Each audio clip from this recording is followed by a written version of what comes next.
Hello everyone, welcome to my channel. तो देखो हम लोग 12th का फिजिक्स पढ़ रहे थे। 12th फिजिक्स, अल्टरनेटिंग करंट,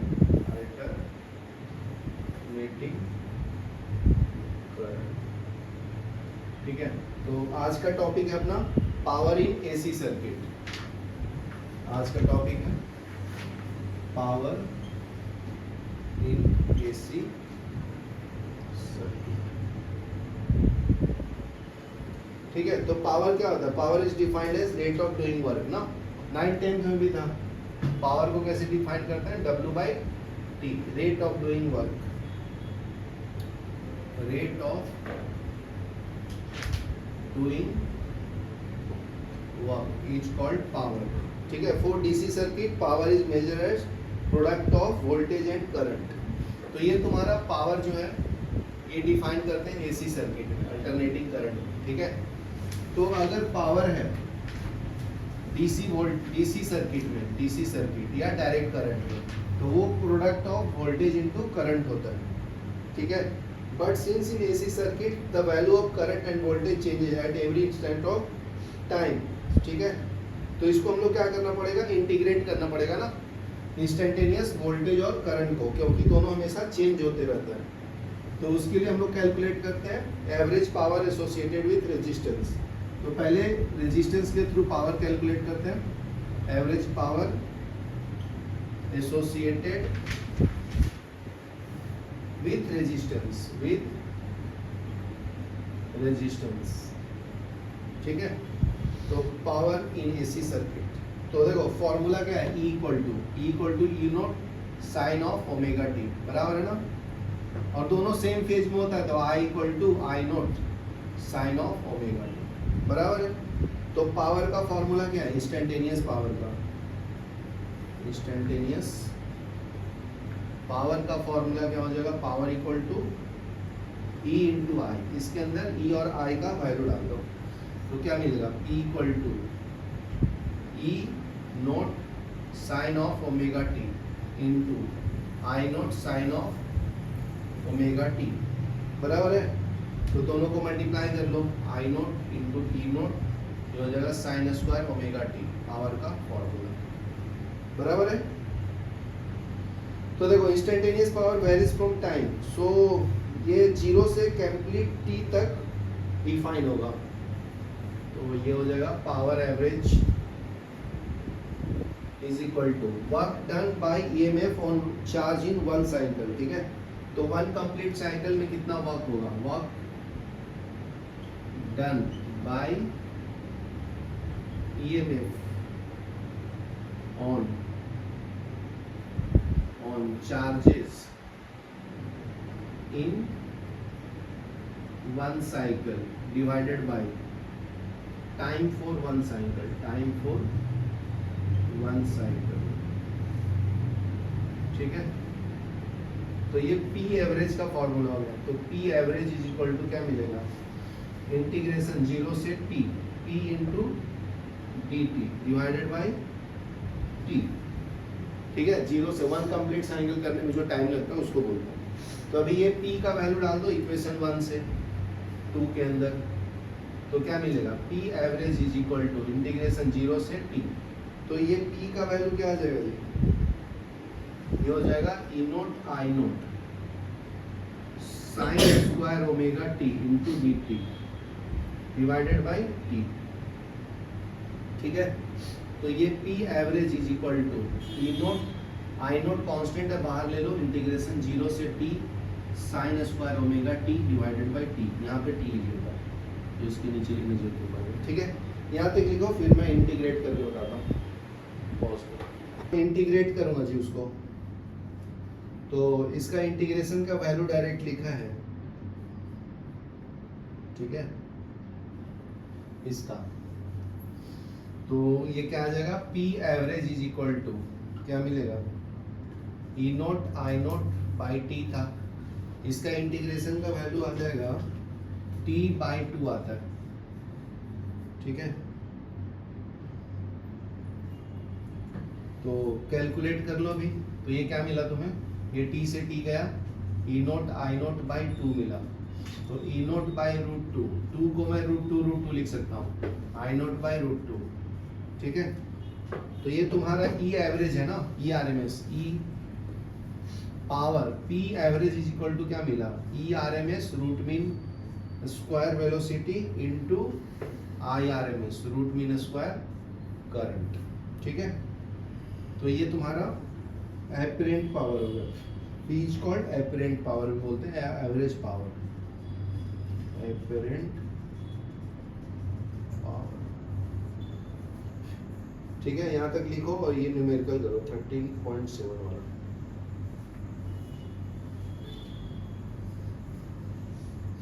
ठीक है, इसका इंटीग्रेशन भी बता दूं क्या, तुम लोग को आता होगा ना, साइन स्क्वायर ओमेगा टी को क्या लिखेंगे, 1 minus cos 2 omega T divide by T करके करेंगे। लिख लो, ये तुम्हारा हो गया पावर निकाल। ठीक है, नेक्स्ट देखो, नेक्स्ट है अपना average power associated with inductor. ये जो एवरेज पावर निकाला ना, वो एवरेज पावर जो निकाला इसके पहले वो रेजिस्टर के अक्रॉस था, अभी जो निकालेंगे एवरेज पावर अक्रॉस इंडक्टर। तो नेक्स्ट है average power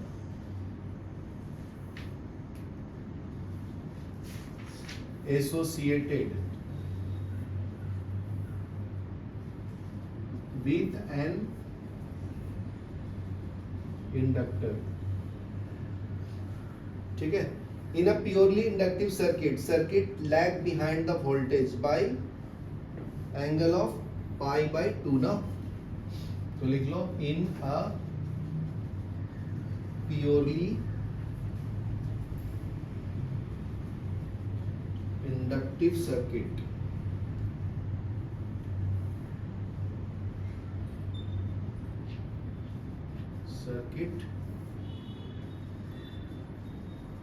current lags behind voltage। ठीक है, by a phase angle of pi by 2। ठीक है, तो फॉर्मूला क्या है, E equal to E naught sine of omega T. ठीक है, दूसरा होगा I equal to I naught sine of omega T minus pi by 2। ठीक है, उल्टा भी बोल सकते हैं कि वोल्टेज लीड करता है ना, इसका ग्राफ कल बताया था आपको, ये आपका I होता है, ये E होता है, तो ये लीड कर रहा है ना, ये वोल्टेज अक्रॉस इंडक्टर है, ये करंट, समझा ना बेसिकली। तो ये वोल्टेज लीड करता है, करंट लैग करता है, तो दूसरे शब्द में बोल सकते हैं। ठीक है, ये हो गया। तो अभी देखो इंस्टेंटेनियस पावर क्या होता है, instantaneous power P equal to E into I होता है। ठीक है, तो ये वैल्यू ये दो डाल दो इसके अंदर, ये इक्वेशन 1 का वैल्यू 2 में डाल दो, ये E equal to E naught sine omega T है ना, तो यहाँ पे डालेंगे, फिर आई नोट का वैल्यू डालेंगे, तो ये क्या मिलेगा जी बताइए। ये पता है क्या होता है, sign omega T minus pi by 2, ये कॉस होता है, बताया था ना, तो ये हो जाएगा I equal to I naught cos of omega T, ताकि ऐसे सॉल्व करना टफ हो जाएगा ना, तो इसको कॉस में ही कन्वर्ट कर लेते हैं। ठीक है, अभी ये फर्स्ट का वैल्यू सेकंड में डाल दो, तो P इक्वल टू क्या मिलेगा जी, E naught sine of omega t, और ये आई नोट हो जाएगा कॉस ऑफ ओमेगा टी, तो ये हो जाएगा E naught I naught sine omega T into cos omega t. तो साइन देखो, साइन 2a का एक्सपेंशन फॉर्म है ये,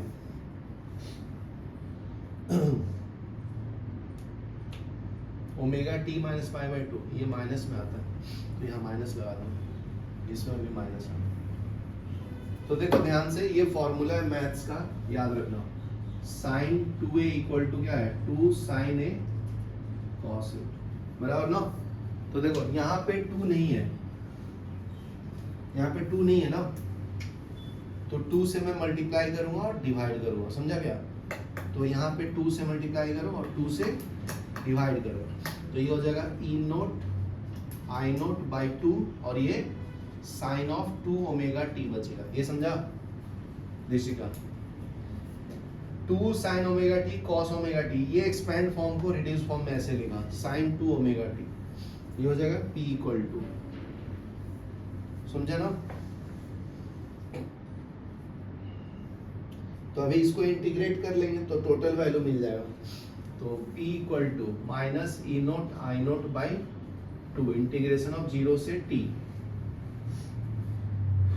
ठीक है। तो ये हो जाएगा sine of 2 omega T into D T, ठीक है। और टोटल टाइम पीरियड से डिवाइड करते हैं t से, ठीक है। तो बाहर आ जाएगा minus E naught I naught by T 2 into T, और इसको इंटीग्रेट करेंगे साइन का, तो साइन का इंटीग्रेशन कॉस होता है ना, तो ये हो जाएगा minus cos of 2 omega t divided by 2 omega, 0 से t तक इंटीग्रेट करना है, ठीक है। तो इसको सॉल्व करोगे तो 0 आएगा, तो p इक्वल टू क्या आएगा 0।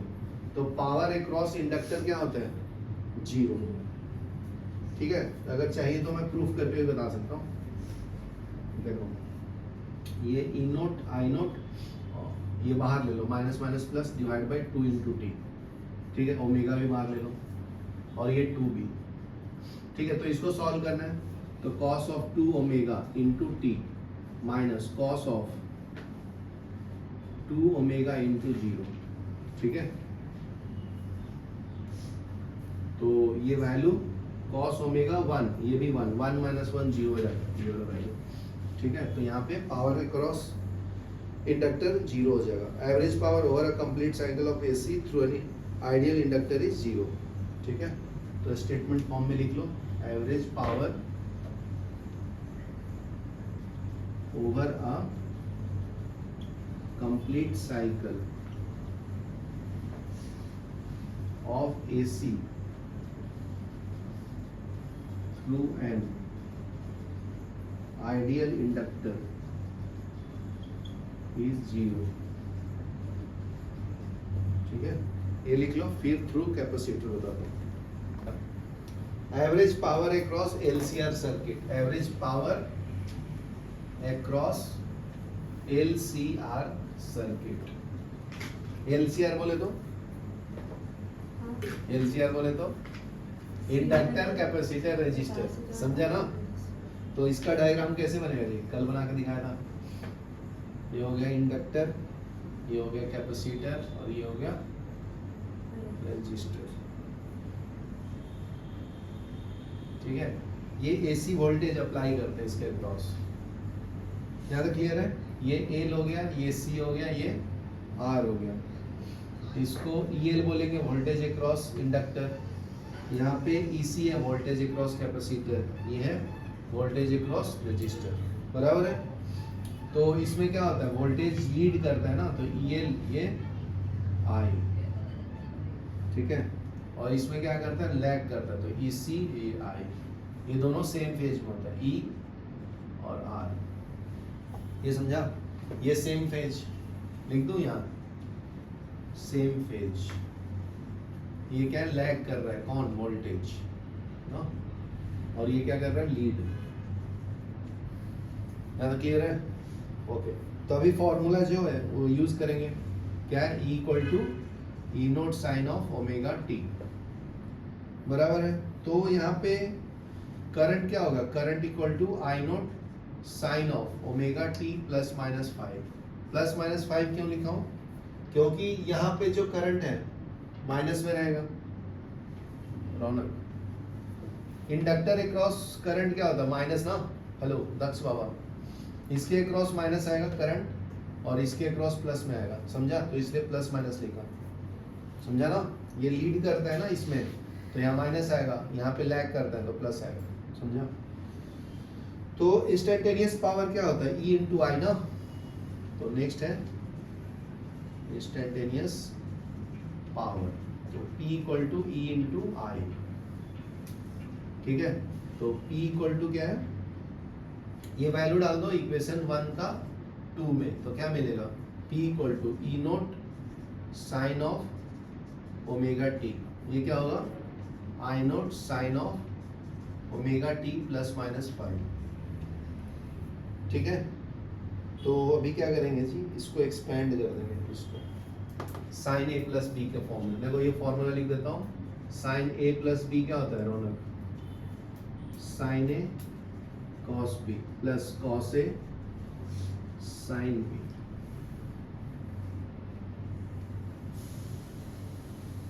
समझा? तो इसको एक्सपेंड कर देता हूँ, P equal to E naught sine of omega T into I naught. इसको एक्सपेंड करेंगे क्या मिलेगा जी, बताओ, एक्सपेंड करके बताओ। ये हो जाएगा sine of omega T cos of phi plus minus cos of omega T sine of phi. ये समझा? इसको एक्सपेंड कर दिया तो ये मल्टीप्लाई कर लो ई नोट आई नोट को तो क्या मिलेगा,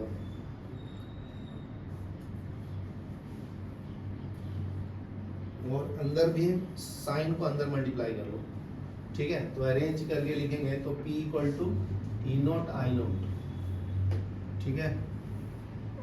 और ये मल्टीप्लाई कर दिया हूँ, इसको अंदर मल्टीप्लाई करेंगे तो ये साइन स्क्वायर हो जाएगा, तो ये हो जाएगा sine square omega T cos of five plus minus cos of omega T into sine of omega T sine of five. ये समझा? तो देखो फॉर्मूला क्या है एवरेज पावर का, एवरेज पावर, तो ये हम लोग इंटीग्रेट करेंगे तो टोटल वैल्यू मिलेगा। तो P average is equal to क्या होता है, work done in one cycle divided by time for one cycle. Work done in one cycle divided by time for one cycle. ये समझा? तो यहाँ पे लिख लो P average is equal to integration 0 से T P into D T divided by total time T। P average is equal to हो जाएगा इंटीग्रेशन 0 से T आई नोट ई नोट, ठीक है? अंदर वाला पार्ट लिख लो sine square omega T cos of five plus minus sine of omega T cos omega T sine of five divide by t. यहां तक लिखो, फिर इंटीग्रेट करता हूं, ठीक है? तो अभी देखो इसका वैल्यू को इसको इंटीग्रेट करना है ना, तो इसमें दो टर्म्स आ रहे हैं, एक आ रहा है इंटीग्रेशन ऑफ 0 से t sine square omega T into D T, तो इसकी वैल्यू आता है t/2।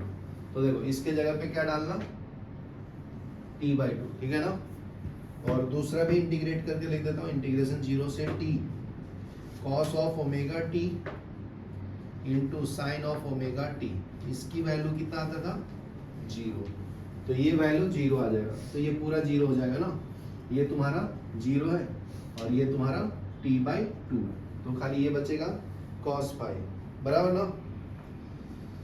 तो cos फाइव t/2 लिखना, तो ये वैल्यू डाल दो, ये मान लो थर्ड इक्वेशन, थर्ड ना, और ये वाला फोर्थ, तो फोर्थ का वैल्यू थर्ड में डालो, पुटिंग फोर्थ इन थर्ड, तो क्या मिलेगा जी, ये मिलेगा P average is equal to E naught I naught by T, ठीक है? यहाँ पे बचेगा cos of five into t/2, तो इसके जगह पे t/2 डाला, ठीक है? और ये तो पूरा ही 0 हो गया, तो जरूरत नहीं लिखने की, ठीक है? खाली दिखाने के लिए लिखना है तो लिख लो plus minus sine of five into 0, खाली शो ऑफ के लिए लिखो, वो तो 0 हो गया। तो P average is equal to E naught I naught by T, बचेगा cos of five into t/2, तो ये 2 से 2 चला जाएगा, तो P average is equal to क्या बचा, E naught I naught cos of five, और 2 को क्या लिख सकता हूँ √2 इंटू √2, तो इसको ERMS लिख सकते हैं, ERMS into IRMS into cos five. यहाँ तक क्लियर है? तो ये पावर का फॉर्मूला हो गया LCR सर्किट में, ठीक है? ये लिख लो, फिर आगे बता दो, ठीक है? तो अपना फॉर्मूला आ गया एवरेज पावर का ई नोट आई ERMS into IRMS into cos five. तो cos फाइव को हम लोग पावर फैक्टर बोलते हैं जी यहाँ पे, ठीक है? तो क्या बोलते हैं, पावर फैक्टर। ठीक है, cos phi is called as power factor. तो इसको डिफाइन कैसे करते हैं? Power factor cos phi is equal to true power divided by apparent power.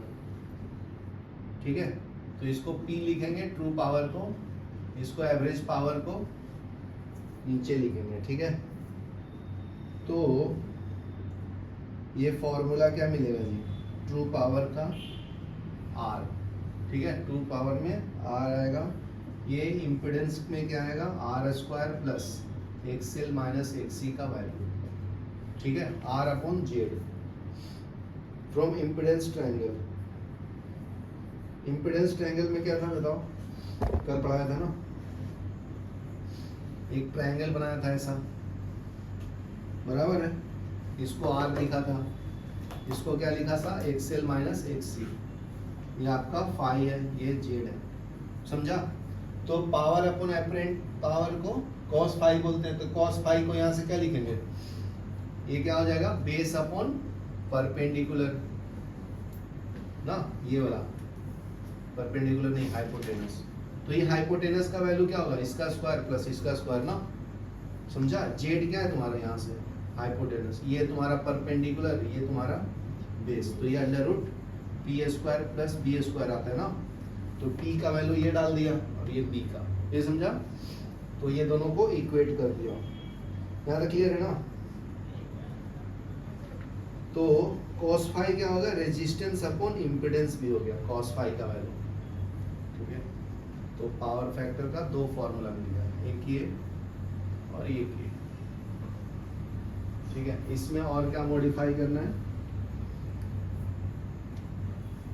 तो cos phi is equal to R by Z लिख देता हूँ।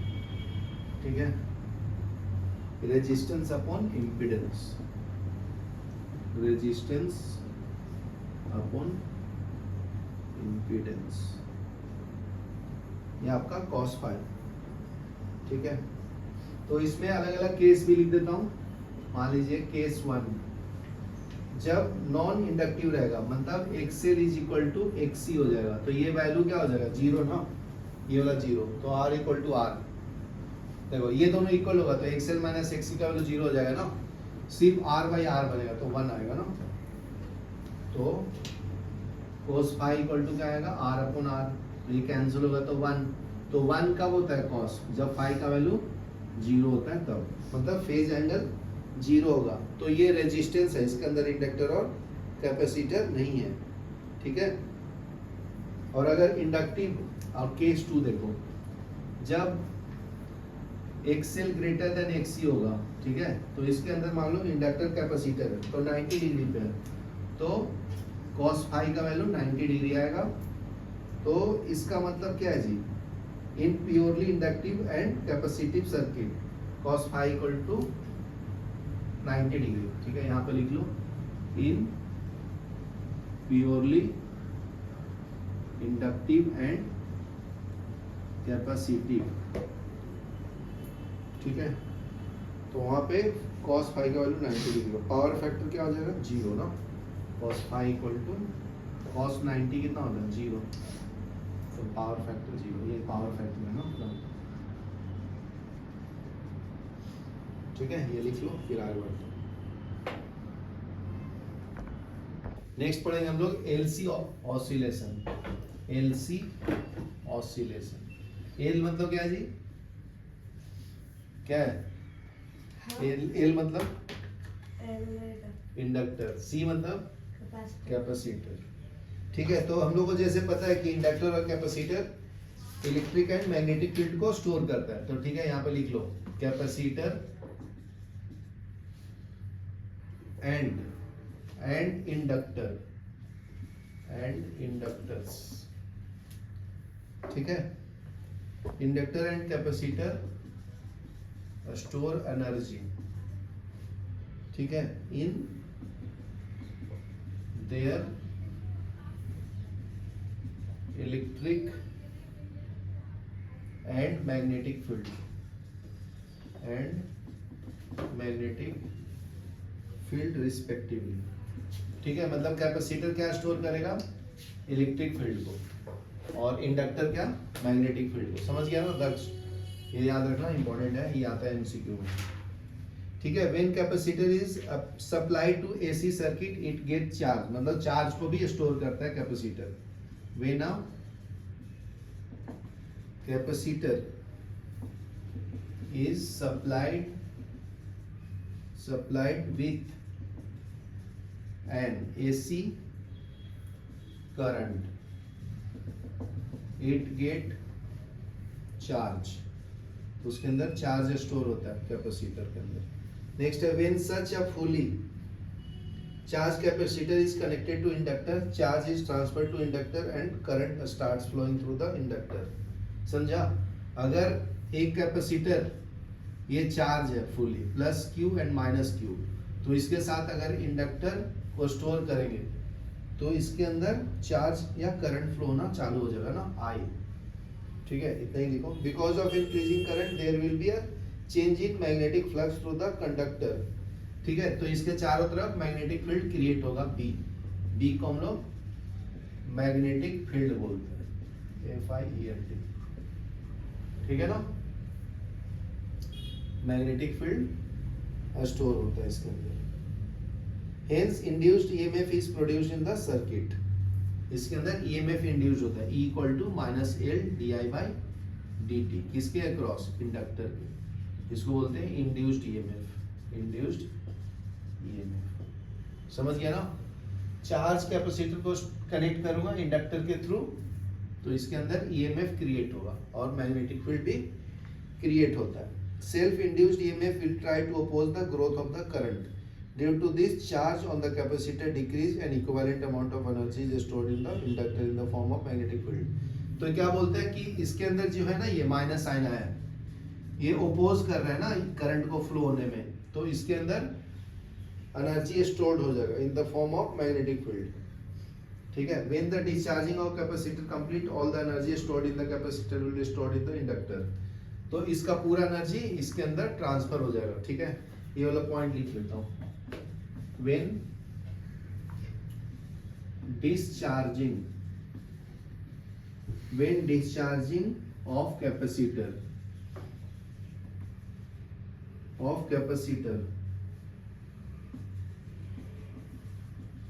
completes all energy stored in capacitor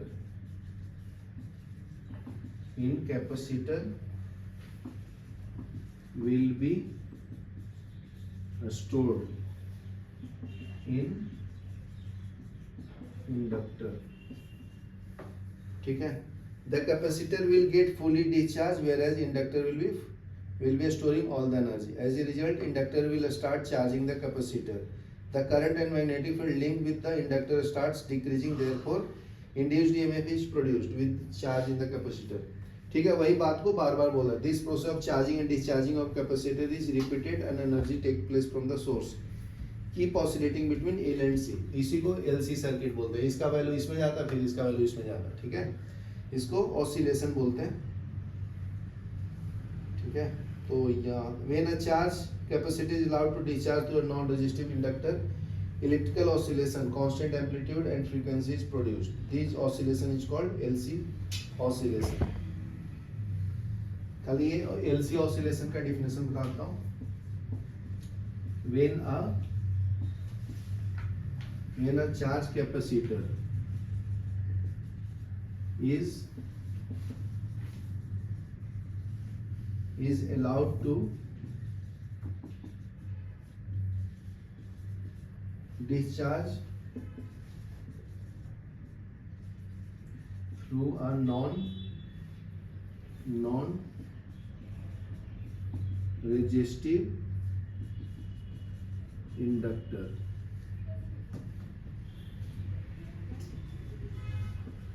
electrical oscillation of constant amplitude constant amplitude and frequency are produced. ठीक है, these oscillations are called LC oscillation. ठीक है, ये लिख लो, diagram भी बताते हैं. ठीक है, तो देखो एक डायग्राम एक्सप्लेन करता हूँ एलसी सर्किट का. तो ये डायग्राम बना लो. इसके थ्रू करंट फ्लो नहीं हो रहा है, जीरो है. ठीक है, ये आपका इंडक्टर है, ये आपका कैपेसिटर है. ठीक है, तो इसके ऊपर प्लस चार्ज डेवलप है, इसके अंदर माइनस चार्ज डेवलप है. ठीक है, प्लस से माइनस की तरफ इलेक्ट्रिक चार्ज डेवलप है. ये इंडक्टर एल है. ठीक है, latest charge with the initial charge Q naught. तो इसके अंदर चार्ज को क्यू नोट ले लो initially. Let a capacitor with initial charge q naught. ठीक है, at t equal to 0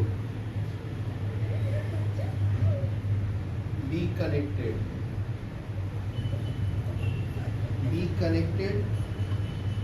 to an ideal inductor. इसमें रेजिस्टेंस का वैल्यू 0 होगा. ठीक है, तो electrical energy stored in the electric medium between the plate of the capacitor is given by the electrical energy stored in dielectric medium between plates of capacitor is UE is equal to 1/2 Q naught square by C. ये energy stored in the capacitor. ठीक है, since there is no current in circuit, energy stored in the electric field is magnetic field is 0. तो इसके cross कोई भी energy नहीं है ना, समझा. इसके क्रॉस एनर्जी होगा क्योंकि चार्ज दिया हुआ है ना, इसलिए. तो इसके अंदर चार्ज है ना, इसलिए ये एनर्जी स्टोर्ड इन कैपेसिटर ही है. ठीक है, इसके अंदर करंट फ्लो नहीं हो रहा है तो कुछ भी नहीं होगा, एनर्जी स्टोर्ड. ठीक है, तो ये पॉइंट लिख लो. Since there is no current, since there is no current in circuit, energy stored in magnetic field of inductor is 0. Inductor is 0. ठीक है, ये फर्स्ट केस हो गया. मतलब फर्स्ट केस में क्या है, जब करंट का वैल्यू 0 है तो energy stored in capacitor Q square by 2C है. और इसके अंदर एनर्जी का वैल्यू क्या है, एनर्जी क्रॉस इंडक्टर क्या है, 0. ठीक है, ये दो कंक्लूजन है. अभी देखो, अगर करंट फ्लो होगा तो क्या होगा, केस 2. ये केस 1 हो गया. अभी केस 2 देखो, तो इसके लिए अलग से डायग्राम बना लो. प्लस माइनस, ये माइनस माइनस. ठीक है, इलेक्ट्रिक फील्ड इसकी तरफ ऐसा करंट फ्लो हो रहा है. तो ये आपका इंडक्टर है, तो इसके चारों तरफ मैग्नेटिक फील्ड क्रिएट होगा, ये ऐसा.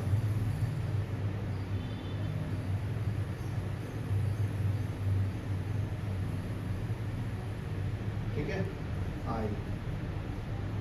तो देखो next, as the circuit is closed, capacitor begin to discharge itself through the inductor giving rise to a current I in the circuit. तो अगर मैं इसको कनेक्ट करूं तो इसमें से I करंट फ्लो हो रहा है.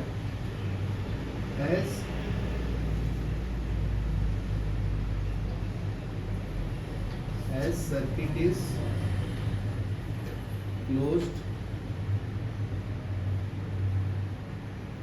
capacitor begins to discharge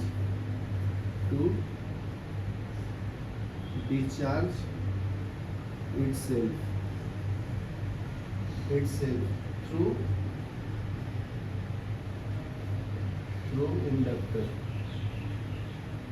inductor, giving rise to a current I